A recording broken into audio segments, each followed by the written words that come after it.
Bamba Thiam ñu ngi lay nuyu. waaw ñu ngi lay delloo nuyu bi. mën nga ñu définir lan mooy cybercriminalité. Bon cybercriminalité moom benn mot la boo xam ne boo ko décomposé ñaar la lay jox. cyber ak criminalité. donc criminalité moom ñëpp xam nañ ko mooy la. loolu mosu fee jógee parce que sàcc yàq der yàq deru nit yàq àdduna nit. yooyu yëpp daf fi mës a am. ba si rey nit yëpp mës yàgg na fi am comme crime. mais li yokk ci criminalité boobu mooy cyber nga xam ne léegi yooyu ñu def yëpp mën na jaaree si internet bi pour am. donc moo indi cybercriminalité. donc internet lañ wax ndax internet moo gën a siiw. mais mooy bépp ñaawteef boo xam ne nit ki dina ko def moo xam dafay utiliser technologie de l'information et de la communication. exemple moo xam internet wala téléphone portable wala ordinateur wala mu jëmale ko si nit ki. si benn cible mën a nekk nit. parce que boo yaaxee deru nit wala nga def ko loo xam ne daf koy indil ay gàllankoor si àddunaam jaare ko si technologie yi. nit nga ko jëmale. boo xoolee mën nga ko jëmale aussi si entreprise yi parce que boo xoolee entreprise yu bëri dañuy sàkk seen xaalis comme ay banque wala ay canaux de transfert ak yooyu yëpp. wala dugg seen informatique yàqu ko. wala aussi ay état parce que boo seetee état yu bëri léegi seen système d'information dañ koy attaqué mooy li ngay dégg cyberterrorisme am na ci. donc mooy li nga xam ni dañ koy jëfandikoo comme jumtukaay wala ñu jëmale ko si cible yooyu ma la wax nii. wala ñaar yëpp ndaxte boo seetee ordinateur. moom la ñuy jëfandikoo pour def lu bon mais aussi ordinateur boobu aussi mën nañu jëmale lu bon donc mooy définition cybercriminalité. Cybercriminalité dafa bëri définition beaucoup de définitions ont été proposées mais am na ci benn boo xamante ni moom la ñuy jàpp ni mooy gën a rendre compte de la cybercriminalité te ku tudd Mohamed Chawki moom moo ko proposé dafay wax ni que cybercriminalité mooy regrouper xeetu ñaawteef yi nga xamante ni yépp ci xarala yu bees yi lay jublu et ñaawteef yooyu noonu mënul am bu fekkee xarala yooyu yu bees yi nii amuloon ñaawteef yooyu noonu du mën a am donc infraction yooyu yëpp la ñuy boole dugal ko ci vocable cybercriminalité mais même ak cette définition là mën nañu def ay critères pour wax nan la ñuy classifier infraction yooyu noonu dañuy wax ni que des fois xarala yu bees yi moom mooy nekk cible bi mooy nekk fi nga xamante ni foofu loolu la ñu ci li ñu bëgg ñaawteef bi dal mu ngi mel ni nga yor sa ordinateur wala nga yor sa téléphone ñu viser sa téléphone pour yàq ko jëfin yooyu noonu cybercriminalité lay dugg des fois infraction bi day am ci biir xarala yu bees yi genre groupe WhatsApp wala sa biir ordinateur ñu jël sa télé nga ci groupe WhatsApp nga ciy saaga nit loolu noonu jëfin boobu noonu ci biir xarala yu bees yi la amee donc loolu aussi dafay dugg ci cybercriminalité parfois xarala yu bees yi dafay nekk moyen pour que infraction bi nga mën ko def moom ngay utiliser pour def infraction day nekk lu ñuy wax chantage booy def chantage di utiliser technologie day nekk booy utiliser technologie pour yàq image u nit la loolu aussi cette fois-ci ce n'est pas que le fi environnement bi di amee mais technologie bi la ñuy utiliser pour mën a def ñaawteef mais des fois aussi technologie la ñuy utiliser pour di la xoxotal loolu aussi day nekk caractère genre jëfin yooyu yëpp dafay dugg ci cybercriminalité donc am na ñeenti critères yoo xamante ni moom la ñuy viser généralement moom la ñuy wax que boo ci duggee ci ñett yooyu noonu rek mooy ni que yaa ngi ci cybercriminalité donc la technologie dafay nekk support de l'infraction dafay nekk objet de l'infraction dafay nekk environnement de l'infraction wala dafay nekk symbole de l'infraction donc globalement loolu la ñuy comprendre par cybercriminalité. léegi internet ak téléphone foo nekk ci àdduna bi da nga koy am. fi mu nekk nii amul benn Sénégal boo xoolee li fi nekk ci ay puces téléphone moo ëpp nit ñi. donc li fi nekk ci ay téléphone moo ëpp nit ñi te loolu àdduna bi yëpp la boo xoolee année bii rek Chine produire nañu lu ëpp presque 2 milliards de téléphones. ci téléphone kese nga xam ne te 2 milliards def naa boo ko génnee ci population mondiale li ci des du bëri donc yomb bi kii jumtukaay yomb moyen yomb de communication yomb wala làqatu bi nga xam ne mën nga làqu ci ginnaaw nekk foo neex def loolu neex te mu jafe ñu mën la jàpp wala ñu mën a xam yaay kan ñaar yooyu moo gën a tax cybercriminalité daal di yomb waaye jëmmi ñaawteef yeeg yooyu moom mosu fee jóg. bu ñu seetloo Sénégal dernièrement Cinéporno moo gën a siiwal mbirum cybercriminalité. bon man nag en général du may bëgg di cibler benn site internet parce que boo seetee lépp luy ñaawteef yàgg na fi xëy na benn boobu rek ngeen xam mais am na ay junni yoo xam ne mi ngi ci àdduna bi. tey boo seetee ñi daan génnee seen photo yi nga xam ne dañuy wane seen cër. loolu yàgg na fi am yàgg ngeen ko dégg scandale yi mel yàgg na fi am. ñi nga xam ne dañuy jël seen photo changé jël bopp keneen def si. ba pare def ci yaramu neen yàgg ngeen ko dégg. yàgg ngeen fi dégg ay nit yoo xam ne dañuy saaga ay yeneen nit. yàgg ngeen fi dégg tamit ñoo xam ne dañuy saaga autorité donc lépp loo xam ne jaay yéen a ngi koy dégg léegi rek. xëy na léegi la siiw mais yàgg na fi. mais bon site boobu noonu dafa ñëw déjà di dugal ay vidéo chaque jour di cibler ay nit surtout ñi nga xam ne dañu nekk ci sëy wala ñuy siiw tout le temps seen admin bi dafa naan day ñëw pour démasquer ñiy def ñu bon. mu jaral ko mu am site am Snapchat di fa def vidéo yi aussi ay conversation yoo xam ne c'est privé yépp lay jël di ko dugal ci site boobu noonu ak ci Snapchat bi looloo tax aussi nit ñi ciblé site boobu noonu muy Cinéporno. bon comme ni ma la ko expliqué en général du may bëgg di cibler benn parce que bon yaa ngeen dégg ñu ne am na ñoo xam ne porté nañu plainte am na ñoo xam ne ñu ngi seen ginnaaw donc du mën a wax ci benn mbir boo xam ne. yoon xëy na mi amaana mi ngi ci liggéey. mais li ëpp solo mooy bu fekkee boobu amul tamit. am na yeneen yu mën a am parce que lii weetul site internet bu ngi def yu bon parce que ñi envoyé photo yi foofu tamit bis bu ñu gisoon keneen ku leen jox moyen wala jumtuwaay yu ñu ko defee aussi dañ ko fa yónnee rek donc problème yi ñu jéem a xool lan moo tax loolu am defe naa moo ëpp solo ñuy cibler benn nit wala benn site wala dara bien que lu ñu war a def la. mais li si ëpp solo mooy. yomb bi nga xam ne li ma la ko mujjee wax mooy yomb bi nga xam ne pour filmer benn nit. da ngay taxaw rek bës benn bouton mu filmer pour publier ko aussi sa site internet ngay créer def ko si après mu dem. donc yooyu moo tax mbir yi loolu moo tax mbir yi compliqué. ba pare mbir yi commencé lëmbee jamono. mais lu mel noonu moom yàgg na fi am. te ak ni internet bi ko nee nii góoma dina fi yàgg jóge. nit ñi seen bopp léegi ñoo war a jël seen responsabilité. xool nu ñuy fexe ba. mucc si yu mel noonu. victime yi loolu bu leen dalee ban yoon la ñu mën a jaar. bon victime yi. mën nañu am ay recours yu bari. benn bi si topp mooy bi si jiitu mooy porter plainte parce que boo seetee Sénégal 2008 am na benn loi bu ñu voté sur la cybercriminalité. xam ni képp koo xam ne victime cybercriminalité nga mën nga dem. si yoon. moo yoon li muy tàmbalee mooy nga porter plainte. porter plainte police wala gendarmerie. parce que boo seetee police am na division spéciale cybercriminalité. gendarmerie am na section recherche. donc yooyu yëpp ay jumtukaay la yoo xam ne nit mën na fa dem porter ji plainte. cybercriminalité yoon daf ko daax lépp luy ñaawteef yu dugg ci cadre bi ma décrire sànq yoon daf ko daax. et yoon dafay prévoir ñaari sanction penu kaso ak alamaan yoon daf koy prévoir penu kaso yi mën na dem ba emprisonnement à vie ñu tëj la sa giiru dund ça dépend ci gravité infraction bi mais généralement c'est des peines qui tournent entre 1 an et 7 ans mais maintenant pour les peines les plus graves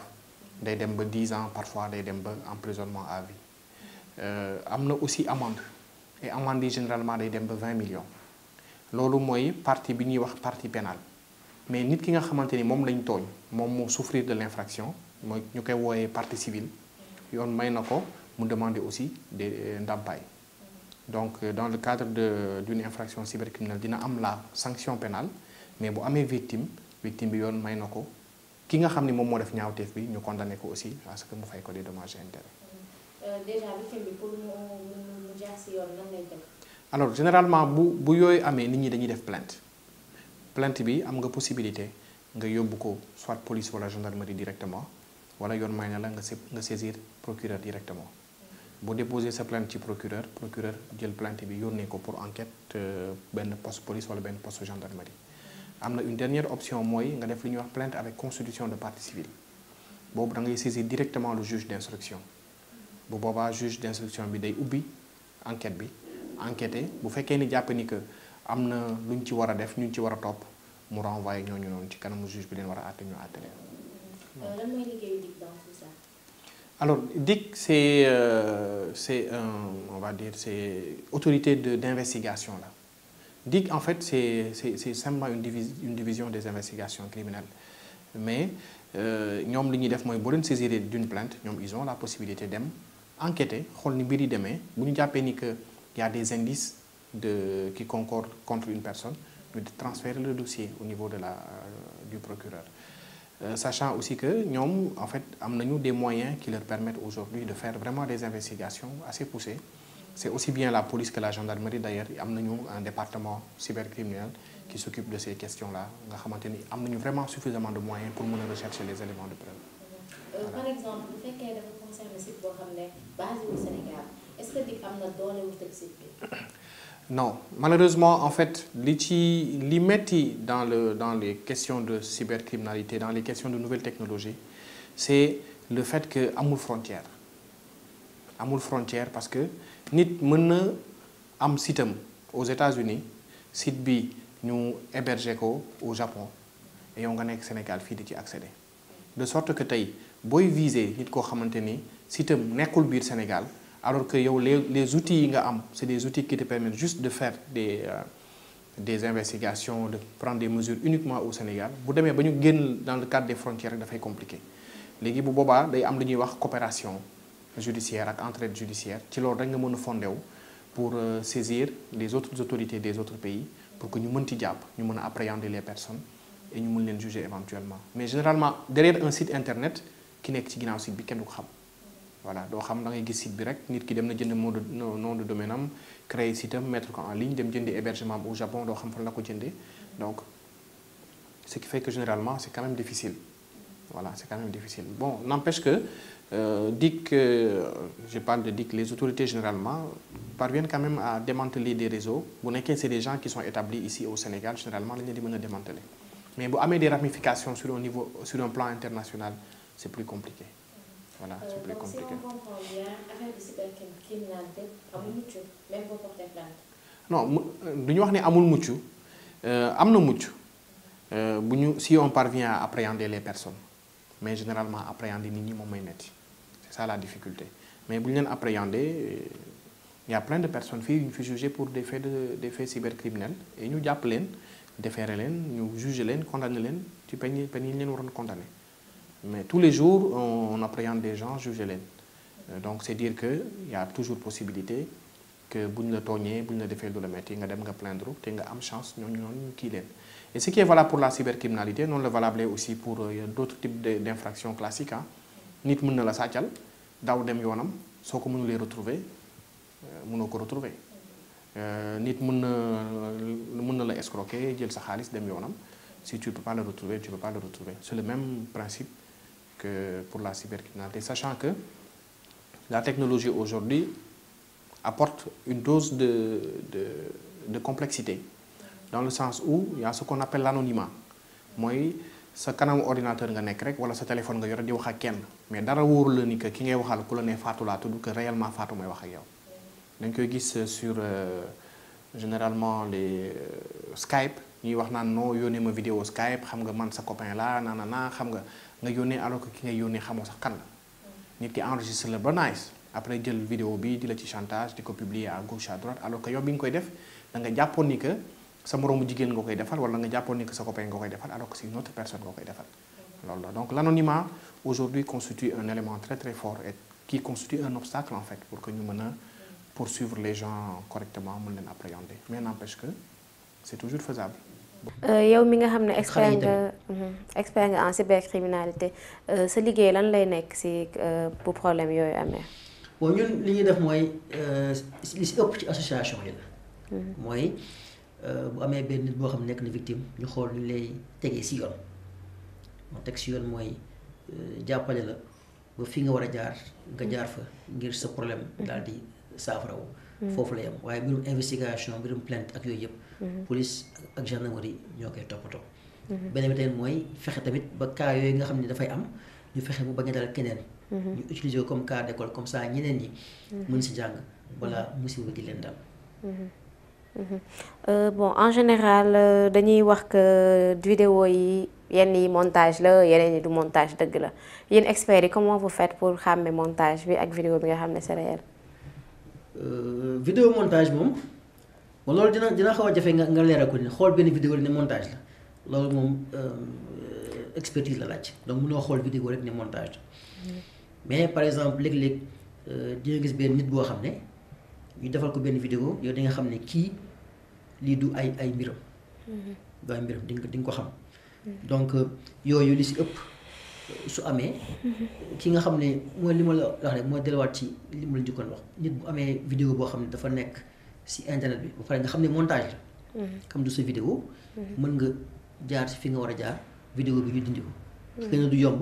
mais lu mën a nekk la pour suppression vidéo yi liggéeyu expert yi la wala waa DIC directement ñoom ñooy liggéey si loolu. encore une fois liggéey photo bu nekkee si internet bi wala. vidéo boo xam ne yow yaa si impliqué wu. li nga mën def mooy dem porter plainte foofu lay commencer parce que nit mënul dem rek ne YouTube wala Facebook vidéo bi génne sama benn xarit moo ko génne ko. bon yow aussi mën nga dem am na mën nga dem si kii. ci site yooyu bind am nañ benn partie boo xam ne mën nga fa bind email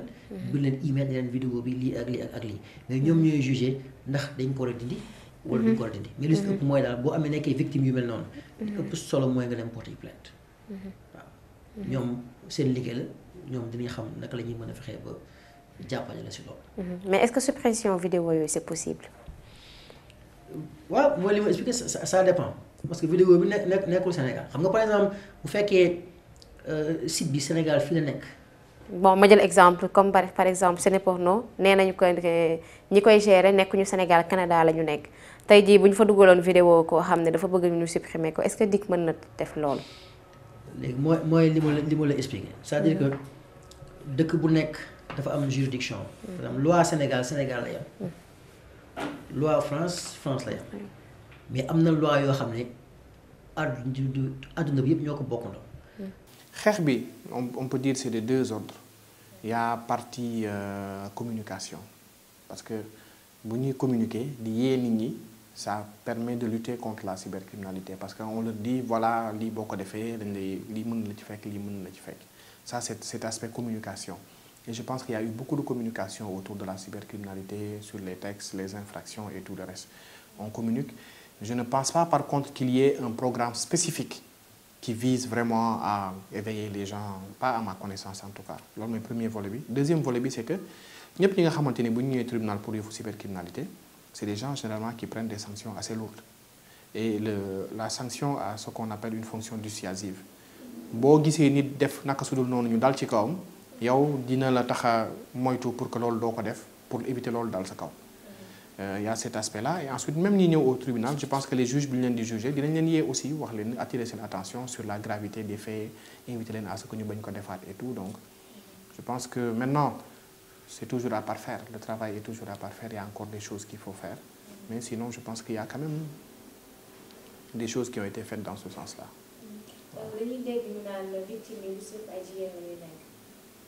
Bon ça c'est pour certaines infractions généralement. Ce sont les infractions liées aux mœurs généralement yooyu noonu la quoi mais il y a beaucoup d'autres je pense que chantage day dal sax góor ñi bu ñu la filmer dans certaines positions et tout am na ñu bëri ñu ci jot ñoo xamante ni c'est voilà ils ont eu à déposer des plaintes et ay jigéen lañ jàpp juger leen parce que ay jigéen ñoo leen doon chanteloo donc je pense que c'est pas cybercriminalité du yëfu góor wala yëfu jigéen yëfu ñëpp la y a des góor ci biir y a des mag y a des ndaw donc ñëpp a ngi ci ñëpp lay viser. Je me dis et d'ailleurs aujourd'hui poser acte cybercriminel moo gën a yomb que defoon infraction temps yu njëkk ya parce que temps yu njëkk yi xëy na il faut que nga jóg saaga nit xam nga nit ñi dégg la et tout nga dem fekk ba këram taxaw saaga ko wax ak moom mais léegi tu n'as plus besoin de te déplacer nit ki boo ko bëggee saaga da nga koy yónnee SMS rek jaar fu bon rek yónnee ko donc ce qui veut dire que tey def naka su dul noonu dafa gën a yomb que auparavant parce que la technologie aujourd'hui permet de le faire et piège nit aussi dafa gën a yomb parce que nit ki da ngay toog ak moom di ko enregistrer di ko filmer du ci xam dara après loolu yëpp nga ko utiliser contre moom. Donc cybercriminalité aujourd'hui ne laisse personne indifférent xale yi comme mag ñi ñëpp lay toucher et je pense d'ailleurs que ci xale yi la gën a méttiwee généralement parce que les enfants duñu xam ampleur actes yi ñuy posé xale bi day juddu rek màgg tuuti ñu jël ko téléphone mu jël téléphone bi di ci foo di ci saagante di ci yónnante di ci enregistrer di ko diffuser sans prendre conscience de ce que li muy def baaxul et généralement ce sont les plus jeunes ñoom ñuy gën a souffrir de la cybercriminalité parce que ñoom ñoo yeewoogul amagul maturité bu war a tax ñu am yenn retenue yi généralement mag yi yenn yi boo koy def di nga xalaat quoi même booy wax ak nit ki xëy na di nga jël sa téléphone woo ko wax ko li nga koy wax mais doo ko yónnee parce que boo ko yónnee par SMS wala par WhatsApp ça c'est un élément de preuve boo xam ne mën nañu ko retenir contre yow mais boo jëlee sa téléphone nga woo nit ki wax ko li nga koy wax xëy na dañ la naan bon woo na ma wax na ma lii ak lii ak lii mais après nu ñuy prouver ni ko wax na la ko dinañ gis ni ko woo na la mais conversation bi mënuñu ci am accès. cybercriminalité moom ngeen mu gisee bi si ëpp bi si njëkk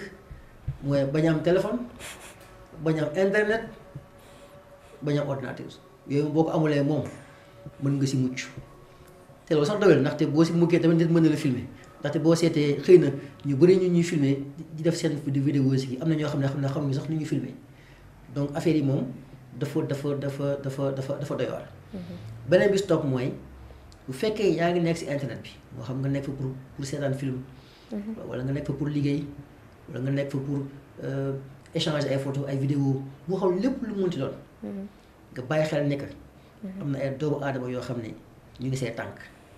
te leen tax a jóg mooy moo xam sàcc sa xaalis wala yàq sa der. wala liggéey ci yow xaalis. wala yàq sa àdduna rek moo leen tax a jóg. ba tax na léegi lépp loo xam ne li may wax nit ñi mooy par exemple temps yi avant internet di am. ñun temps yàgg yi boo daan photo da nga dem studio xam nga photo. def naa yéen a ngi fa ñi nga xam ne am nañ expérience wala yàgg nañ fi tuuti xam nañ loolu. studio ngay dem sol bu rafet daal di photo. mais est-ce que studio mos a gis kenn ku fa dem ba pare daal di bañ a sol yére daal di photo. donc loo xam ne bu fekkoon da ngay génn si mbedd bi studio dem di photo ji wala nga dem ci nga woo caméraman ci ngeen pour mu filmer la lépp loo xam ne caméra boobu bëggoo mu jël ko wala yow sa bopp boo dem studio waroo ko fa wane waroo ko def sa bopp yow waroo ko filmer sa bopp waroo ko photo sa bopp donc dafa doy waar donc li gën mooy képp koo xam ne yaa ngi def say mbir sa biir néeg wala yaa koo mënti doon photo yi nga jël ko bañ ko filmer moo gën bul filmer bul photo parce que dès l'instant nga def ko rek jàppal ne dugal nga sa loxo sa tànk si sa loxo ci kàmb loolu daal moom laay conseil nit ñi balaa ngay filmer wala nga photo ngay réfléchir balaa ngay envoyer dara aussi nga réfléchir nga xam ne réseaux sociaux yi lu ne ci nekk te kenn moomu ko même ñi nga xam ñoom ñoo ko créé sax daf la ëpp loxo waxatuma ñun ñi nga xam dañu koy jëfandikoo léegi da nga dégg ñu naan Snapchat mi nga xam ne moom la ñëpp bëgg ñu si ëpp bokk da ngay gis ñu filmer benn affaire ne la noonu 24 heures rek mu dem alors que Snapchat si boppam bu fekkee dindiguñ ko seen contrat bi ngay signé balaa nga koy installé donc xam nga balaa ngay am na benn contrat bu ñu lay liiral ne la nga def j'accepte loolu boo xool am na ci benn partie boo xam ne dañ la naan bien que suñu vidéo yi si 24 heures dafay dem waaye am na ay téléphones yoo xam ne bu si jaaree dafay des wala dafay bàyyi ay traces donc téléphone yooyu ku ko am wala nit xam ni muy eggee téléphone yooyu lépp lu fa nekk loo filmé daf koy téye donc affaire dafa doy waar donc lépp lu ci nit ñi def da nga ko war a sàmp ak mën na yàq sa image mën na la yàqal lu bari ci àdduna te nit moom si àdduna li nga si am mooy sa vie familiale ak sa vie professionnelle te ñaar yooyu yëpp internet mën na ko yàq.